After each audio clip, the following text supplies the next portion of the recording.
Hello everybody, it is Mrs. Gamble here today for story time. Thank you so much for all your lovely messages after Mrs. Farnaby, or Captain Farnaby I should say, posted our very first story time. So we thought, as Friday story time went down so well with you, we would do a midweek story. So this is our very first Wednesday story time. And today we are going to read The Highway Rat by Julia Donaldson.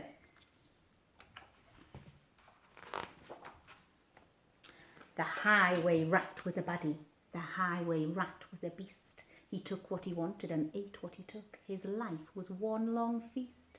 His teeth were sharp and yellow, his manners were rough and rude. And the highway rat went riding, riding, riding, riding along the highway and stealing the travellers' food.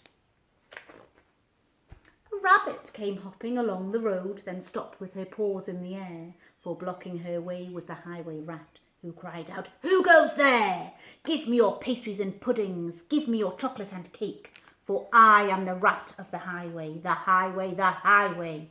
Yes, I am the rat of the highway, and whatever I want, I take." "I have no cakes," the rabbit replied. "I just have a bunch of clover." The highway rat gave a scornful look, but he ordered, "Hand it over! This clover is bound to be tasteless. This clover is dull as can be. But I am the rat of the highway, and this clover belongs to me." A squirrel came bounding along the road, then stopped with a shake and a shiver. For reining his horse was the highway rat, who thundered, "Stand and deliver! Give me your buns and your biscuits, give me your chocolate eclairs, for I am the rat of the highway, the highway, the highway. Yes, I am the rat of the highway, and the rat thief never shares." "I have no buns," the squirrel replied. "I just have a sack of nuts." The robber snatched the sack and snarled, "I'll have no ifs or buts. These nuts are probably rotten. These nuts are as hard as can be. But I am the rat of the highway, and these nuts belong to me." Some ants came crawling along the road, then stopped with a somersault. For baring his teeth was the highway rat, who bellowed a deafening, "Halt! Give me your sweets and your lollies, give me your toffees and chews, for I am the rat of the highway, the highway, the highway. Yes, I am the rat of the highway, and nobody dares to refuse." "We have no sweets," the ants replied. "We just have this nice green leaf." "Oh, no, you don't, not any more," declared the highway thief. "This leaf is nasty and bitter. This leaf is as thin as can be. But I am the rat of the highway, and this leaf belongs to me." With never a please or a thank you, the rat carried on in this way. Flies from a spider, milk from a cat. He once stole his own horse's hay. The creatures who travelled the highway grew thinner and thinner and thinner, while the highway rat grew horribly fat from eating up everyone's dinner. A duck came waddling down the road, then stopped with a "How do you do?" "I see you have nothing," the rat complained. "In that case, I'll have to eat you. I doubt if you're terribly juicy. Most likely you're tough as can be. But I am the rat of the highway, the highway, the highway. Yes, I am the rat of the highway, and I fancy a duck for tea." "Hang on," quacked the duck, "for I have a sister with goodies you might prefer. I know that she'd love to meet you, and I'm certain that you'd like her. For in her cave, her deep dark cave, right at the top of the hill, are biscuits and buns aplenty, and there you may eat your fill."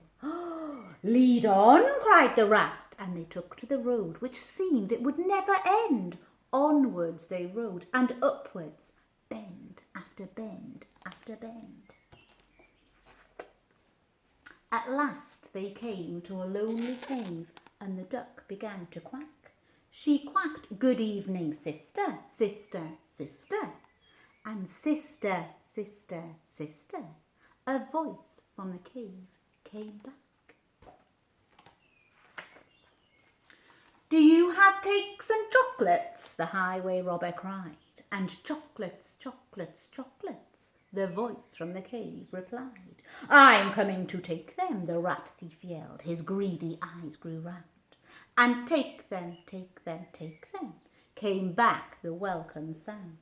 The highway rat leapt off his horse and into the cave he strode. The duck took hold of the horse's reins and galloped down the road, faster and ever faster, following all the bends. The plucky young duck went riding, riding, riding, galloping down the highway, back to her hungry friends. Then they shared out the food from the saddlebags and feasted all night long. Bright were the flames of the bonfire, loud was the music and song. Wild was the moonlight dancing, merry the cheer and chat. For now they could live in freedom, safe from the highway rat. And as for the rat in the echoey cave, he shouted and wandered till he found his way out of the darkness on the other side of the hill. A thinner and greyer and meeker rat, he robs on the road no more, for he landed a job in a cake shop, a cake shop, a cake shop.